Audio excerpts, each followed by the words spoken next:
reality show. Today I've got Marco and Richard with me, Amy and Robert. Thanks very much for joining me, guys. So today our major topic that we're going to be talking about is a member of the British Labour Party, and we're going to just jump off of this and maybe talk about some broader issues, has branded the British Labour Party as institutionally Islamophobic. And this is coming in response to Keir Starmer's stance that he refuses to call for a ceasefire in Israel. He's taken this stance, I think, in a sense, quite politically savvily, because he wants to win the next election. He understands that it's going to be political suicide for him probably to do that. But he's also taking this stance on the basis that it would be pro-Hamas, that if he's going to call for a ceasefire is going to be beneficial to Hamas and is going to damage our ally, Israel. So I think that's a fairly good stance to have taken. And yet one of his MPs, and he's faced a huge rebellion in the Labour Party. Members of his front bench have resigned, members of the local council have resigned, and so on and so forth. And now he's got a member of his own party calling him Islamophobic and branding the Labour Party institutionally Islamophobic. So I guess we'll start talking about that. But then I also want to talk about the idea that if you're against Palestine, you're Islamophobic. And then also something that comes up a lot coming from the left, saying that, or gets labeled against the left, that if you're against Israel, you're anti-Semitic. I want to talk about whether those ideas have any traction. So Mark and Richard, since you guys are in the UK, I'll come to you guys first. What do you make about this Labour MP's comments? Yeah, nothing says 2020 is more like this misuse of concept or words that people throw around like they were confettis. This woman is actually a member of the pampered elite of politicians here in Britain. She's a member of parliament for the Labour Party. And now she's coming out screaming and shouting that her own party is Islamophobic. She's a Muslim herself, bear in mind.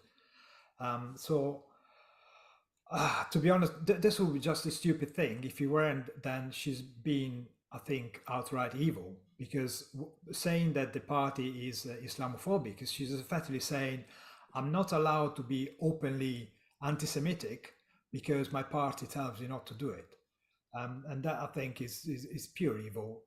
We know that she's on the socialist side of the Labour Party, the Corbyn side. She was elected as a Corbyn cheerleader. So we know what these guys stand for. And they made it clear more than once, and they don't miss a chance to actually remind ourselves. Yeah, definitely. And it's the language here that I think is important. It helps unpack a lot of what's going on. I mean, even if you just focus on the institutionally for a moment, the use of that phrase suggests that it's widespread, it's all pervasive, it's built into the structure of the party itself. It's been a long-term problem, and yet she was elected under Corbyn in 2019, a mere few years ago, and what are we supposed to conclude? That it's changed utterly since then? And then when you look at the term Islamophobic, obviously, presumably, I don't know its original roots, but assuming it's like homophobic, you've taken what is an attitude to an unchosen trait, and you've linked it to the fact that somebody has a faith that you don't share, and treated that in the same manner. And all of those things pull apart the argument right from the off for me. So then coming to you, Amy, do you think there's something cynical about the use of Islamophobia here? Because she wasn't saying this before he took the stance against the ceasefire. Presumably, for her claim to have any weight, it would have to have been Islamophobic for a long time now, kind of like Richard was saying. So do you think people use terms like Islamophobic in this way just as a kind of cudgel? Oh, you're on mute, Amy.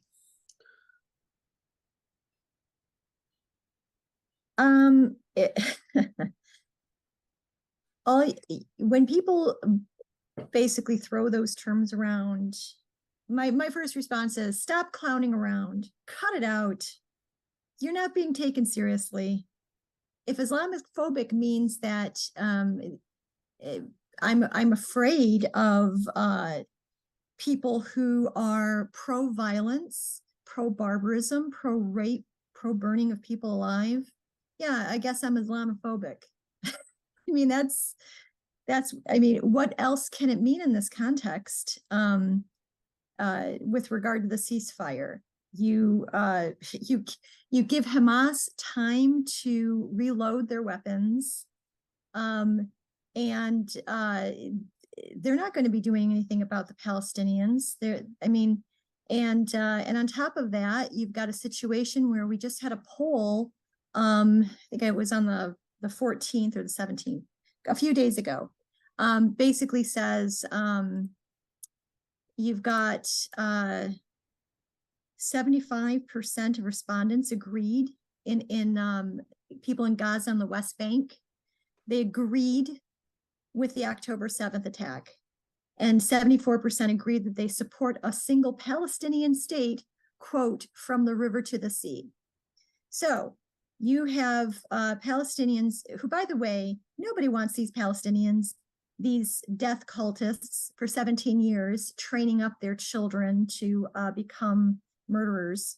Nobody wants them in their country. Egypt is rejecting them. Jordan is rejecting them. Syria is rejecting them, and for good reason, because there is a history of them going into these countries and causing havoc. So, you know, at this point, Islamophobic means nothing. It's a nothing word. It's meaningless.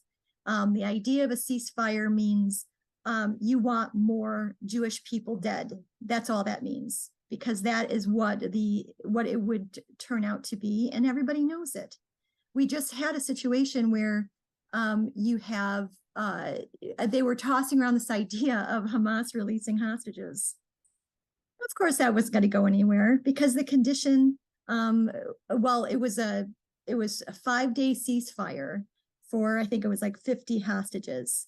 And of course, it didn't go anywhere, because Hamas doesn't either. They've already murdered them and they don't have hostages to release, or, you know, they want to keep them, you know, I don't know, down the line just in case. But we're not dealing with people who are wanting a state of anything, or Palestinian freedom, free Palestine. Like, what the hell does that even mean?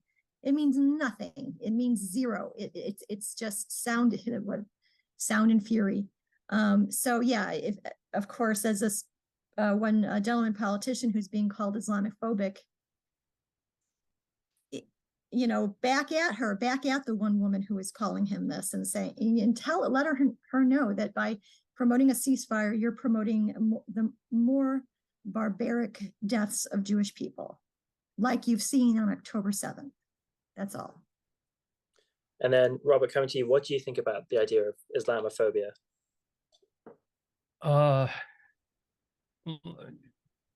Like homophobia and racism and sexism and all of these accusations, they can be dismissed out of hand if you don't have compelling evidence. You know, for Zahra Sultana to claim that the Labour Party is institutionally Islamophobic, this wasn't just because of Keir Starmer's refusal to back a ceasefire. These ads that the Labour Party has been putting, it's entirely possible that they have crossed the line between reasonable, grounded criticism of the opposition and actual irrational, hateful rhetoric. You know, in the United States, at least, assuming it runs short of slander and libel, that would be contemptible, and it might cost them votes, but it's not illegal. But we must always approach accusations of Islamophobia and even accusations of anti-Semitism with wariness. What I want to see evidence, and that evidence needs to be more than just the target's feelings and claims. You know, as Zahra is saying, well, we know what they really mean. For example, when they claim that Sunak is letting too many of these cases of child molestation, letting the people off. Not enough people are going to jail, and so he must be in favor of that. The so-called dog whistle, because, of course, if you have a Middle Eastern heritage behind the mayor, he must be, they must be claiming that all those Arabs want to let all these child molesters go. No, these accusations are without merit. And that stuff works with the rank and file. If you are already on Zahra Sultana's side, you might say, yeah.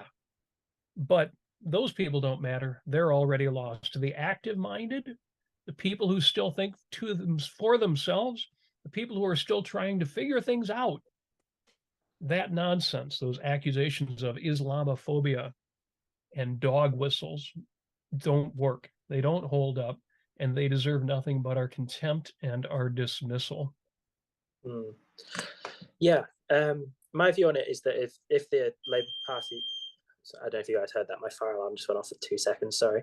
My view on it is that if the Labour Party is institutionally Islamophobic, it's very bad at doing that. It's the political party in the UK which has the most Muslim MPs and which overwhelmingly Muslims vote for. So I think there's something very cynical about her coming out and saying that it's institutionally Islamophobic for him to have not called for a ceasefire, because like I kind of was saying to Amy, if it's institutionally Islamophobic, it's built into the system, so to speak. So it has to have been that way for a long time. And yet very clearly she's saying this in response to a particular policy taken by the leader at this particular moment. So she's using it to be expedient more than using it as a term to describe the truth. And then I think as a term, this isn't original to me, a lot of people have made this point, but there's something off about the fact that it's Islamophobia, and you guys were kind of saying this as well. And sometimes people say that, oh well, no matter whatever term we use, it just indicates kind of prejudice against Muslims. And there probably does need to be a term to designate prejudice against a particular group, but the fact that phobia is put on the end, of course, comes from the Greek word for fear, as you were kind of saying, Amy. And it's kind of melding together a kind of irrational fear of something alongside like a genuine rejection of certain values held by a religion or by a certain culture and so on. And so I think there's something very suspect about using those terms. But then to kind of dig into, go on, Amy, sorry. Okay, yeah, I was just going to say, I mean, by that one lady's definition, Syria is Islamophobic, Lebanon is Islamophobic, Egypt is Islamophobic. They don't want Palestinians in their, Kuwait is Islamophobic. They don't want Palestinians in their country. And so, yeah, that, and he just we just need to remember that Hamas is openly committed to the genocide of Jews worldwide and the establishment of a global Sharia caliphate. That means taking over the world, basically. Well, it's a great point, too, because if anybody's Islamophobic, who have killed the most Muslims? Well, their fellow Arabs, not the Israelis.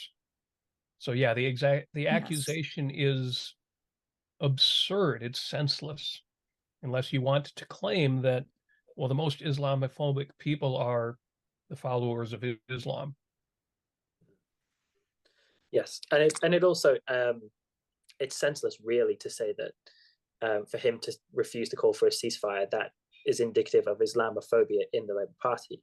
Because what does this have to do with Islam per se? I appreciate that Hamas is a group that obviously is motivated by Islam, and that a lot of people in Gaza are Islamic.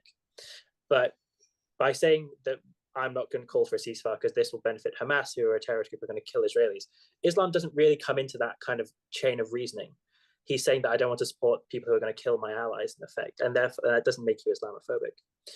But so we're talking there about the idea that if you're in some way perceived to be anti-Palestine, you're Islamophobic. But then a point which is often made by people who are pro-Israel, which I think we probably might all describe ourselves as being, to criticize people who are pro-Palestine, is that by being anti-Israel, you are in some way anti-Semitic. And even on the channel, we've spoken about the idea that anti-Semitism is playing a big role in this conflict, and that we've seen huge eruptions of anti-Semitism around the world. And as you say, Robert, we should be careful about throwing those terms around. So should we likewise maybe cast criticism onto ourselves? Is that a valid point? Is it true that to be anti-Israel is to be anti-Semitic? I'll go around the circle again. Mark and Richard, what do you think about that? Yeah, I mean, there's so much packaging going on when you talk about the terms anti-Israel and anti-Palestine to start with. I mean, firstly, it depends on whether you're talking about this period of the war or not, whether you're talking about a particular government policy, or whether you're talking about I don't know, whether a country should exist or not. Those are utterly different propositions to start with, aren't they? So and I think a lot of the time it's just it's the people want to shove you in one camp or the other and bin you instantly if you hold if they deem you not to hold your identical view. I mean, for example, I saw the other day George Soros was mentioned in an article and criticism of him as being anti-Semitic. Now, there are many reasons to detest George Soros, but his Jewish heritage or the fact that he's a Holocaust survivor or whatever is irrelevant to the reasons to dislike him. But when those claims are brought in as the primary reason to dislike him, or you should like him because not to like him would be deemed to be this or that, then you've really got yourself in a bit of a pickle, because you're resorting to accusations of racism every time that you disagree with someone's opinion and you can't persuade them through reasoned argument. I mean, those are the MO of our times, obviously, but it's a depressing reality. Lately we have seen the thinking classes polarizing on one side or the other of the argument. You had a pro-Palestine, pro-Hamas, where you are, just on the side of Israel. Well, criticizing Israel is not being anti-Semitic. You can criticize the policy of Israel if you don't agree with them, but that's got nothing to do with it. Here we are conflating criticizing something which is objectively you can evaluate objectively against something which comes from a purely tribalistic position. And what particularly makes me laugh is that when people say, oh, if you criticize Palestine or Hamas, you are automatically Islamophobic, and then at the same time they deny that Palestine or Hamas have got any connection whatsoever with Islam, then I would ask them, well, make up your mind. Which side of the argument are you on? And so, Amy, then coming to you, what do you think about the point that's sometimes made that to be anti-Israel is to be anti-Semitic? I think it's true. Anti-Semitic in the definition means hostile or prejudiced against Jewish people. There is the other term, which is anti-Zionist, which basically means that you're opposed to the establishment or the support of the state of Israel. So the idea of a Jewish state.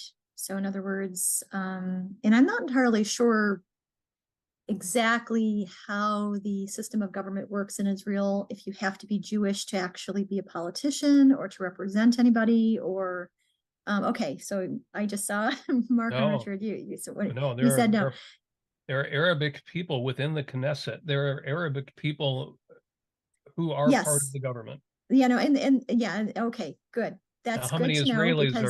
How many Israelis are in the Lebanese government, much less part of Hamas or Hezbollah? Exactly. So yeah, I mean, you've got I think it's very appropriate to say, yeah, if you are in support of Palestinians, and you are definitely anti-Semitic, because Palestinians, again, back to this poll that was conducted 3 days ago, they are completely in favor of the kind of attack, the kind of heinous, murderous, just absolutely, I mean, this close to cannibalism. I mean, it was so barbaric. They were in support of it. Yes, Palestinians are in support of it. Of course they are. And so, yeah, if you are pro-Palestine, yes, you can definitely say you're not just anti-Zionist, but you're anti-Semitic. You're anti-Jewish people existing on the face of the earth. Well, just before we go to Robert, then Marco, just to come back to you, what do you make of that? Because I think there's kind of both of you are right in a way, but just before I have my say, what do you think about that? Well, I mean, we have to bear in mind the criticism of Israel, whatever somebody might have, it doesn't deny the fact that Israel as a state is the moral one in this fight. We have a state which represents civilization, Western values, who's been attacked left, right, and center by all the neighbors who happen to be theocracies who prefer dead people to living one, who are quite happy to send their own people to the slaughter, are quite happy to hide their own civilians and use them as literally as human shields by hiding in schools, mosques, and hospitals, as we've seen. So it's beyond discussion the fact that Israel is the moral one, is the one who's got the right to exist if we want to go down to this kind of line. So criticizing Israel, that's fine. If they do something wrong, you can say, well, this is right or wrong. This is morally right or morally wrong. But the actual right to exist for Israel is beyond discussion. And anyone who argued the opposite, well, you're clearly on the side of not civilization, not life. And it's in the nature of Islam itself that it can't be criticized. It's in the nature of all of its tenets and its arguments is that any criticism is cause for you to be violently attacked. So I mean, you've got that on the one side, whereas other religions, I don't want to compare them, because obviously I'd prefer all religion was flushed down the toilet, but other religions will be tolerant of mockery or discussion or criticism, but Islam is not, and that makes it so dogmatic and so we are right and that's it. That it there's no fairness in any argument there. Well, then to come to you, Robert, because I think there was something in what Marco had to say. I think there's something in what Amy had to say, which might sound like I'm advocating contradictions. But what do you think about the idea that it's anti-Semitic to be anti-Israel?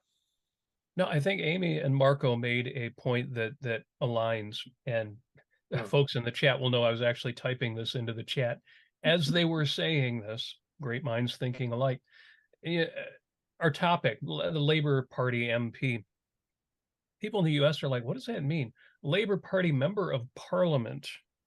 It's funny that people think people in the U.S. know what an MP is. Zara Sultana has claimed the Labor Party is institutionally Islamophobic. Now think about that. And again, Marco and Amy have already gone there. Institutionally Islamophobic due to Keir Starmer's refusal to back a ceasefire in Israel. Now, I know that our crazy leftist college students are thinking of Islam not as a religion, but as a culture. But really, this is a tacit acceptance of the fact that Islam is the reason Hamas is in Gaza, did wage the war that they waged. This is an acceptance of the fact that this is a holy war. Now, you try telling the kids this war is over religion and not Judaism, but Islam, because the aggressors are fighting for a caliphate, for an Islamic state. You convince our college students of that and see how many of them still want to go out and wave their flags and tear down the posters of the hostages and rip down American flags.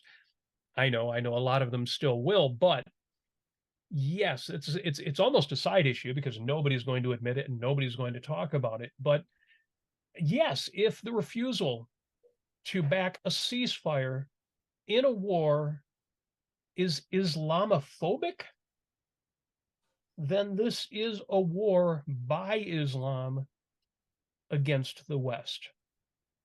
Now, we know that. Aaron Brooke has made that point. Sam Harris's recent podcasts have made that point brilliantly. And he's the last guy you would think wants to call this a holy war. But that's the reality. That is absolutely where we are. And I agree 100% with Amy and with Marco on that. Yeah, I guess this is an issue in which I don't have my mind made up, in that I kind of agree with Marco's point that to be anti-Israel isn't per se to be anti-Semitic. There are groups in the UK, for example, who call themselves Jews for Palestine, or Jews who are critical of the Israeli government.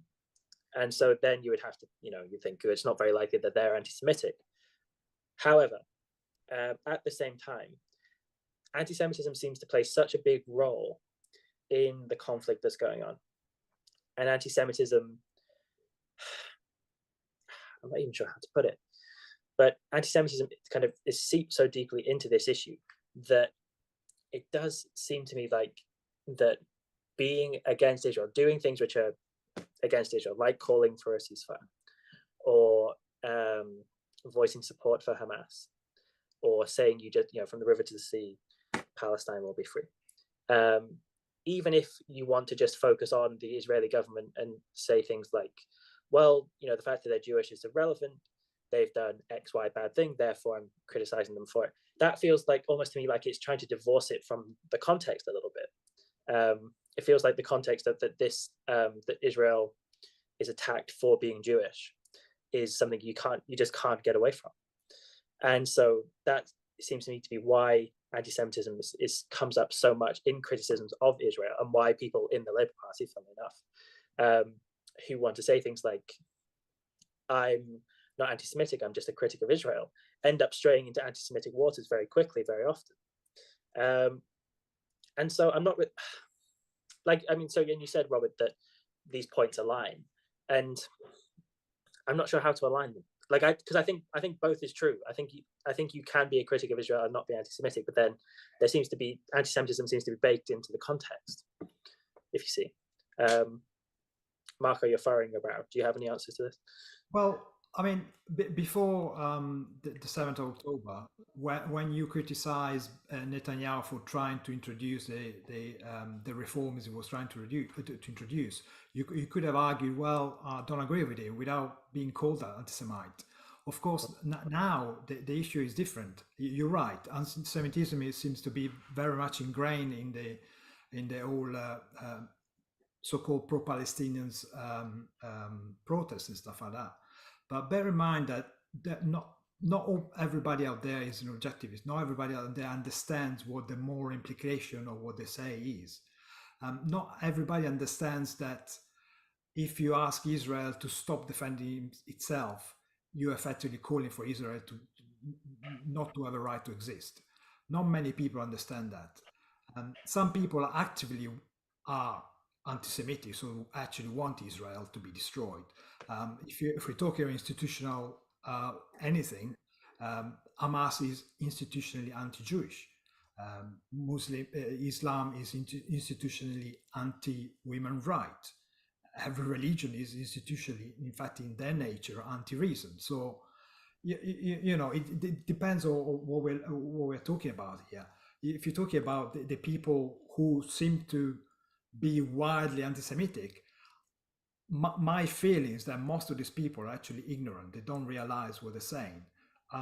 There's no doubt lots of people are actually anti-Semitic during these marches, but I would guess the majority of people don't understand what the implications are, because they're not used to thinking in a rational way. That they are poisoned by altruism and all this kind of weird morality that makes them act the way they act. And some of that anti-Semitic tendency is actually anti-capitalism anyway, and it's all fudged together. And that's what they're anti. They're anti the civilization that Israel represents.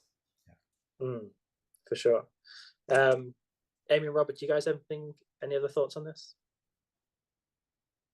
I'm sorry. Go ahead, Amy. Oh, I was just going to say, just make sure that when you're talking about this, you be firm. There's a really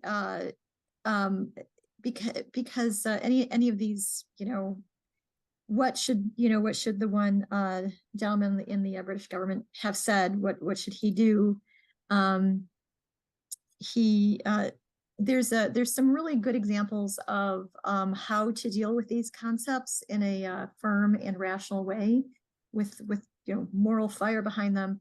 There's a journalist named, I think his name's Douglas Murray, I think. Yes. And he is an excellent example of handling the situation with tact, with the facts, with passion, and with moral conviction. Another one is happens to be Mossab Hassan Youssef, who is known as the Green Prince.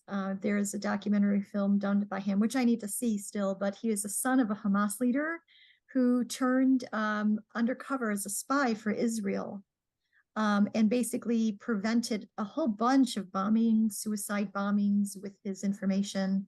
And I believe he's living in the States right now, kind of incognito. And but if you hear this gentleman talk, Mossab Hassan Youssef, just listen to him. Just hear his moral fire. Just hear his certainty. And he will say, I'm shunned by my entire family, by my father, by the whole of Palestinian people, but I don't care.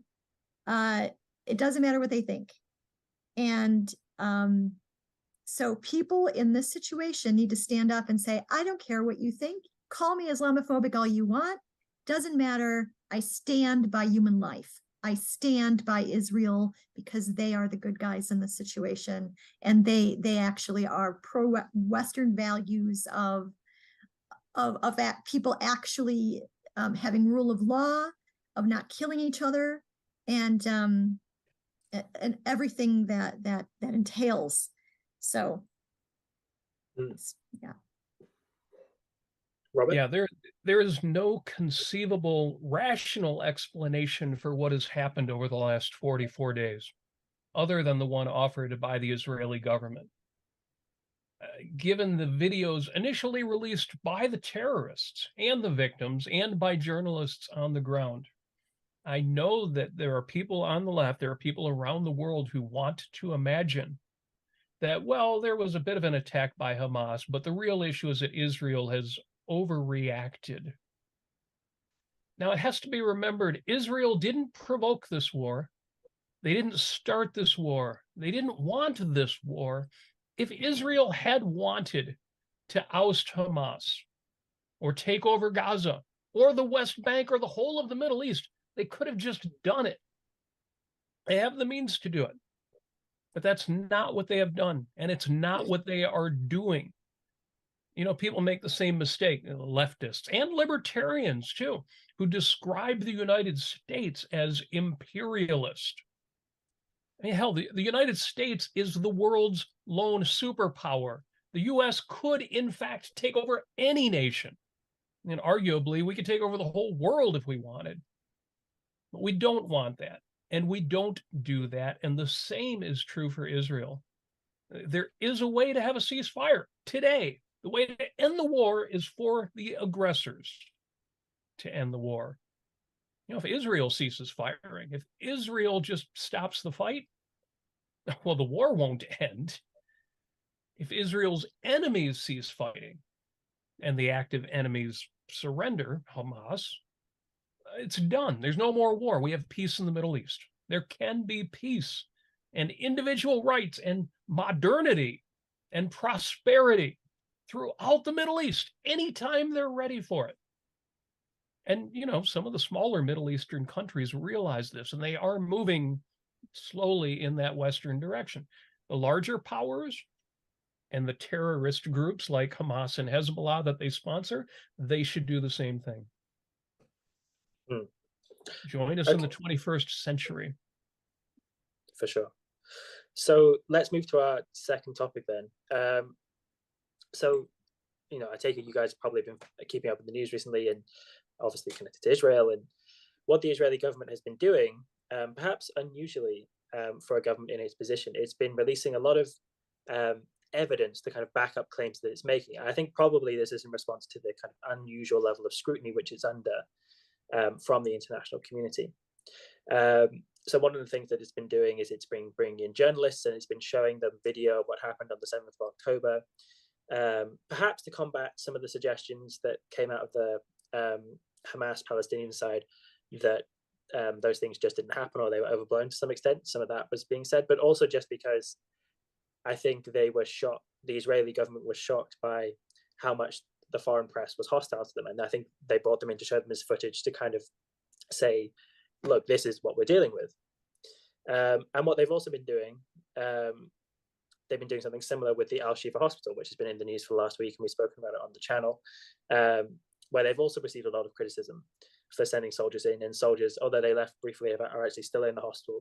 And the Israeli government has released pictures of weapons which were found, and of a tunnel which goes underneath the hospital, to back up their initial claims that there was a kind of network, a kind of base underneath the hospital.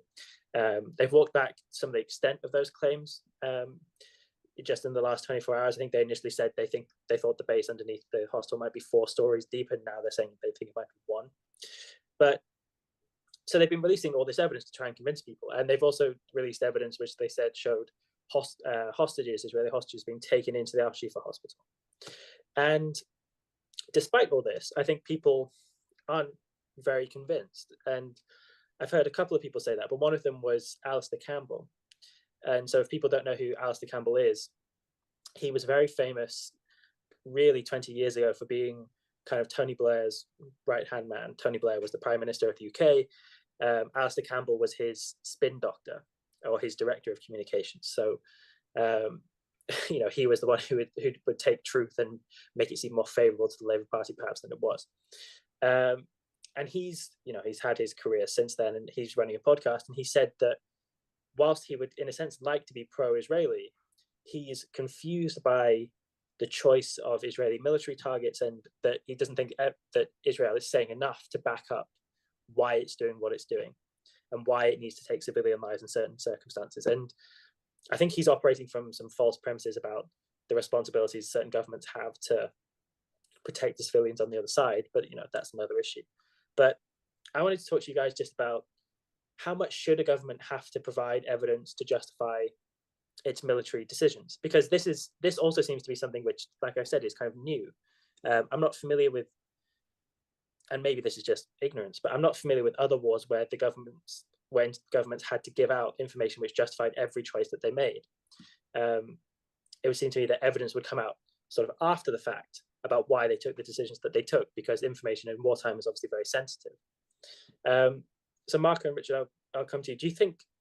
Do you feel that frustration that kind of Alistair Campbell is experiencing? Because, you know, when Israel's saying that they think there's a military target in X building and therefore they bomb it, is that sufficient for you? Or because I think he wants more than that. He wants like explanation. There's X commander in this building doing X, Y, and Z and so on and so forth. Is that too much? Or do you think do you think as Israel's allies, that's actually reasonable for us to expect that so that we can continue to support them?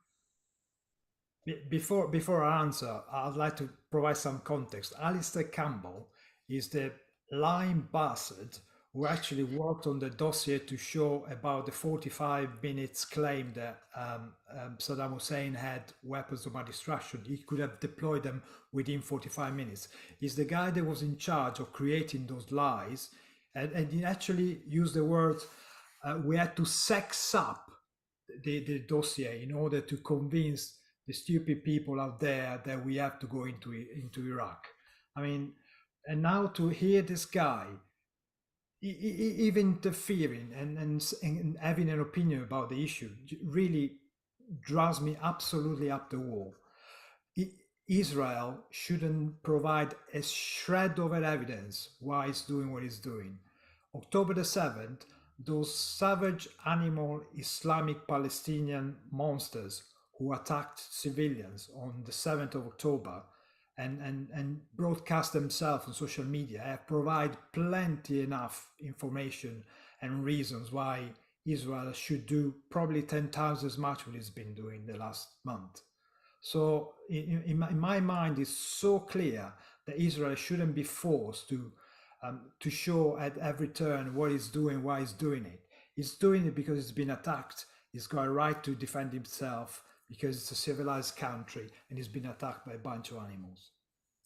And this armchair general side of things, where you want to treat war as the same way you would treat some PR policy review, as if you can perfectly, lay out who's going to be in a building at any one time, is just missing the point. And of course, the point about these, the fact that the Hamas terrorists themselves filmed themselves on October the 7th, and that despite all of that evidence, that is not enough proof for some people to believe that it happened either at all or in the way that it happened. So, and yet, when shown other visual evidence inside the hospital of Hamas terrorists with medical staff, etc., or the tunnel or the weapons underneath, people are prone to disbelieve it. It's because they've already taken a position, and regardless of what visual or evidential backing up for that opinion is presented that contradicts it, they are going to hold fast to their opinion. So they're already entrenched in one particular view, and this is not about give me more evidence and then I'll consider the other view more. They've already taken a position. I think there might be something to that. So Amy, what do you think about this? Are they requiring, in a sense, far too high a standard of evidence to be convinced by this than they might otherwise? The first thing that came to mind about this Alistair Campbell character is I mean, I don't know how many billions upon billions of examples you can come up with. Anytime you've got, as I like how they say, this bastard, obfuscating the truth constantly, spinning, lies out of convenience, acting on the expediency of the moment, the whole kind of criminal mindset you have is you've got so many examples of people who have this kind of subjectivist, criminal, range of the moment,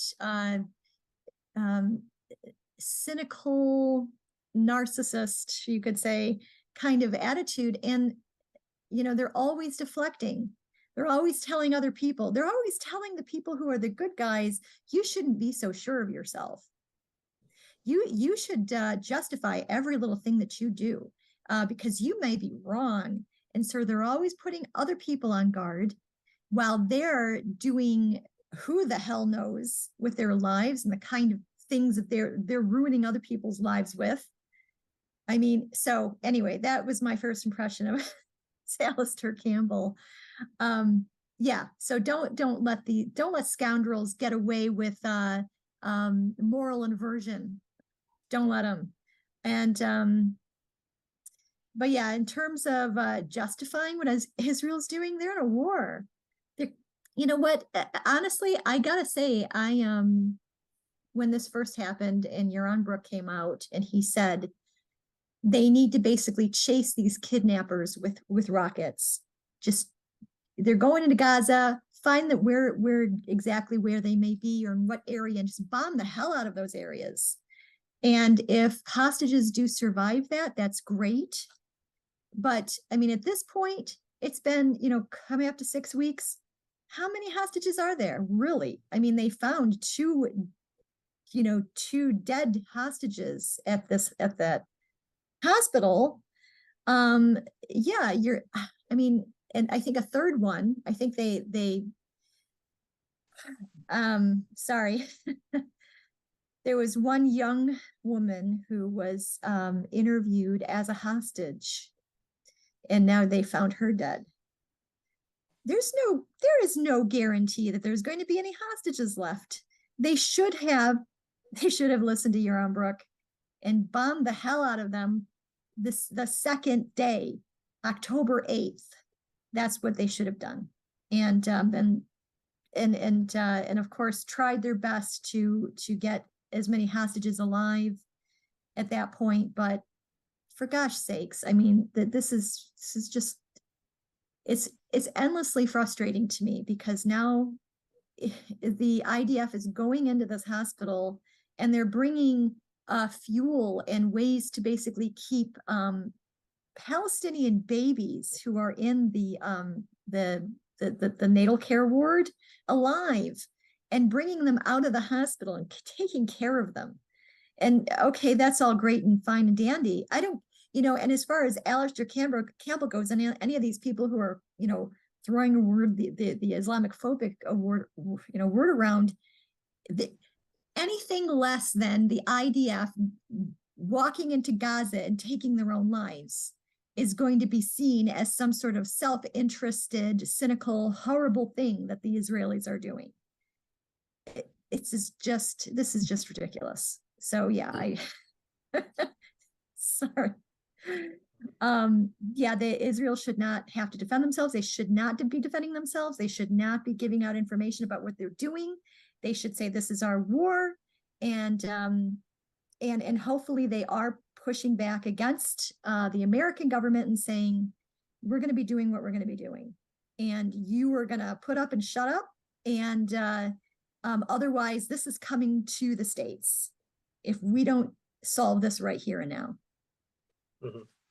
And then Robert, to come to you. I mean, I think what I find strange about Alistair Campbell's want for more information is that information, as I kind of said, in wartime is very sensitive.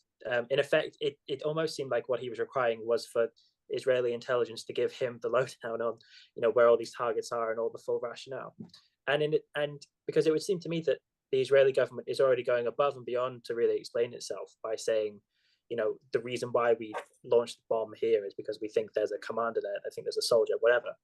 Do you know, is there, by requiring such, in a sense, a high standard of value, is this perhaps just a way to disguise being anti-Israel? Because he's very pro Gaza, I should say, on his podcast as well. He interviewed the unofficial Palestinian ambassador to the UK, Hamza Zumlot, who said that Israel had it coming. Do you think this is just a way to kind of be pro-Hamas or be pro-Palestine without actually having to say it? I have no doubt in my mind that that's the case. And I wonder how long this gentleman has been around. Has he ever seen a war in which information flowed more freely than we have seen in the October 7th war? You know, you ask, what's the right amount of evidence that Israel needs to supply in order to be justified? Certainly no more than they've already produced. At this point, there are compilations of the horrors widely available, and these are actionable.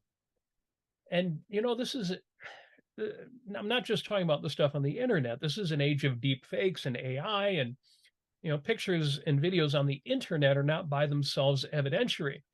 For the average civilian viewer, their credibility, it has to be judged in context. What's their source, and how soon after the events were they released? How were they distributed, and by whom? And all of those elements need to be taken into account. How much more could be released than what we have already seen? And how much of the current operations, how much more of that could be released than what is already being shared with us? And not just privately, for example, with the US military, which they are doing. Joe Biden is being kept up to date. He will decide when and what actions we're going to take. But publicly, hell, just look at the IDF X/Twitter feed, and you will know as much as, well, almost as much as the journalists who are embedded there and who have their boots on the ground. And yes, you've got to watch out for fakes. This has always been an issue. New technologies always bring new ways to lie and cheat and fabricate and fake and defraud. Would they have to give away sensitive military intelligence in order to fully explain and justify their targets? Well, there I say only to their allying governments. And I'm not sure even at this point, given what's going on in the UK, if they are allies in this fight. The general public has no right, zero right to any confidential information. They don't have any right to any explanations. They don't have any right to any justifications unless those are offered in a way that serves the interests of the Israeli government and specifically the Israeli military. And to the people who refuse to believe the statements of the Israeli government, as I think the others have pointed out, they're not going to believe anyway. It won't matter. You know, the statements, the information that's released is for the sake of the people who are still honestly thinking for themselves. Israel has no, and the honest people don't expect Israel to share anything that might be in the slightest way militarily sensitive. It is absurd to expect them to do anything else.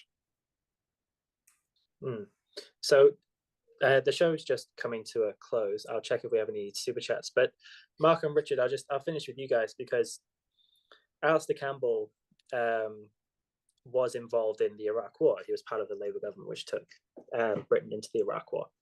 And Tony Blair was a big instigating factor in the Iraq War with George Bush. And he was so involved that when they talk about Britain going to the Iraq War, he uses the plural pronoun. He says we when we went into Iraq.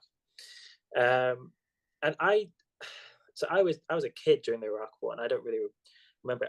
But I remember watching on the TV as reports from the Iraq War would come in.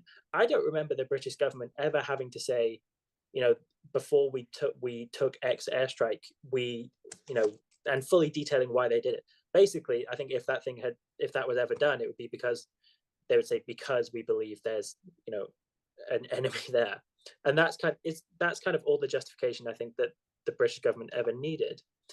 And I don't think people ever criticized them for not giving more information than that. So one, I want to ask, I mean, am I wrong in my memory there? Did the British government provide more kind of justification for their actions than I'm remembering? And then just your final thoughts on Alistair Campbell, I guess. Well, as I said earlier on, they faked the reason why we would have gone to war in the first place. And then I think Tony Blair, all he had to do just hide behind Bush and let America take the heat for whatever was going to happen. He was just playing second fiddle, really. He was just trying to get, Tony Blair was just trying to get some brownie point, just hiding behind the big guy. So I don't think he would have bothered about showing why we're doing this, why we're doing that. At the time was, I think the news at the time were taken over by the litany of names of young kids that were dying in those stupid wars. So I think probably that would have overtaken any request from the public for explanations. We see all these kids dying, so we would have just assumed that everything is legit and happens according to what has to happen. As for Campbell himself, well, I think I made quite plain how much I dislike the guy and what kind of moral vacuum he is. And so I don't want to add any more.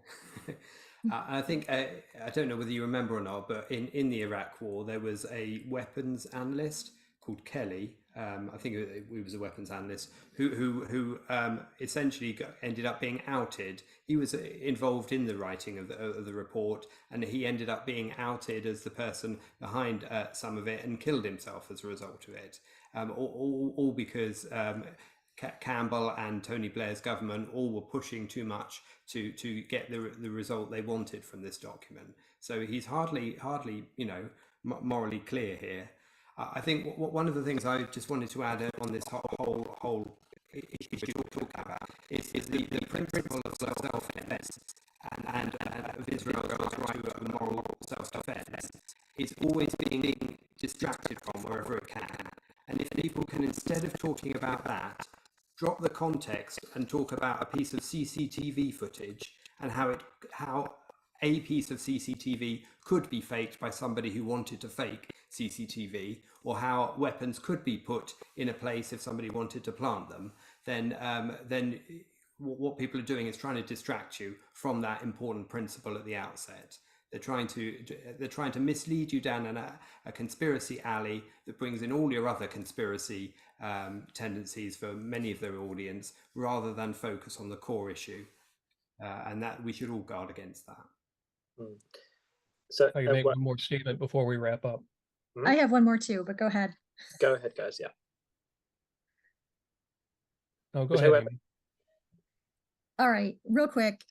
So if you haven't yet watched, there's 3 videos. There's satiric videos made by Israeli comedians on a channel. If you just Google "A Wonderful Country Israel," you'll find these satirical videos that are really excellent, and they're very funny. Of course, they're maybe a little bit too close to reality, but they definitely put a smile on my face and give me a little bit of catharsis, and it's very much needed. So look that up. Very important that we all keep our spirits up during this. And another thing that I've done to kind of keep mine up is I purchased a couple of Star of David earrings. I don't know if you can see that or not, but they're really, really pretty. They're like kind of blue opal. Anyway, I'm going to be wearing them often. And frequently and often. Yeah, anyway, I support Israel. I'm not Jewish myself, although my grandfather was. But yeah, either way, I think we should all be outwardly supporting Israel. Robert? Excellent. There's a justice of the U.S. Supreme Court from the early 1900s. He served for 23 years, Louis Brandeis, very famous for a number of his decisions and actions. He's also the one who coined the phrase, "Sunlight is the best disinfectant." It's very easy to take somebody like Alistair and say, oh, he must have been an ally of him. But no, Brandeis was also one of the leading proponents of the right to privacy. But he did make the point that what you put out there, sunlight is a beautiful thing. And I will not criticize the government of Israel. I certainly will not criticize the military of Israel for their strategy of putting out as much information as they can without compromising themselves militarily. I know it's all too easy to think, well, but they're being pushed to do more than makes sense militarily.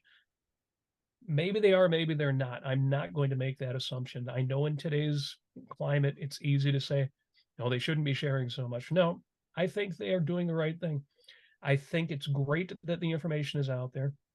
I don't doubt that they're holding back what is necessary to achieve their military aims. I may be wrong. It may turn out that, oh, they're really pressured and they said things they shouldn't have said. But at least for now, I'm going to assume they are doing the right thing. I do think that it's great that the evidence is out there, the information is out there. Yes, the people who hate them badly enough will claim that it's made up, that it's doctored, whatever. But the people who still have their eyes open, still have their minds thinking, the more information out there, the better. And that's why, incidentally, Louis Brandeis was also Jewish and an advocate of the Zionist state, of the Israel homeland. So we have that going for him as well. He was a mixed case. I wasn't always in favor of his decisions, but sunlight is in fact the best disinfectant. I think it's why we continue to do these shows, get these ideas out there. I've got to give a shout out to Christopher, Stephanie, and Riley in the chat, because I know a lot of people are watching Yaron Brook right now. He went up against the clock with us, but it's great to know that we've got people watching this show. I know a lot of you will watch or listen later as well, and thank you for that. And we will keep shining the light. We will keep putting the sunlight. We will keep disinfecting the nonsense, the insanity, and the outright irrationality and hatred that is out there. And I appreciate the opportunity to have these conversations, and those of you who are doing it with us. Thank you. For sure. Well, we'll draw the show to a close then. Thank you very much for joining me, guys. The final thing I'll say before we go, aside from the next show that we've got coming up, if anyone wants to know a bit more about Alistair Campbell, there's a really good TV show called The Thick of It, where he inspired the main character called Malcolm Tucker. I won't say anything more. Just go watch some clips on YouTube of The Thick of It, Malcolm Tucker, and you'll see a bit of what Alistair Campbell is reported to have been like to work with. But so at 7 o'clock, in 2 or 3 minutes, on the Briefly Objective, we've got a video coming up by Kirk Wilcox, edited by Marco and Richard. So everyone should go from here to check that out. It'll be premiering in 7, and we'll see you guys tomorrow on the Daily Objective and the reality show. Cheers, guys.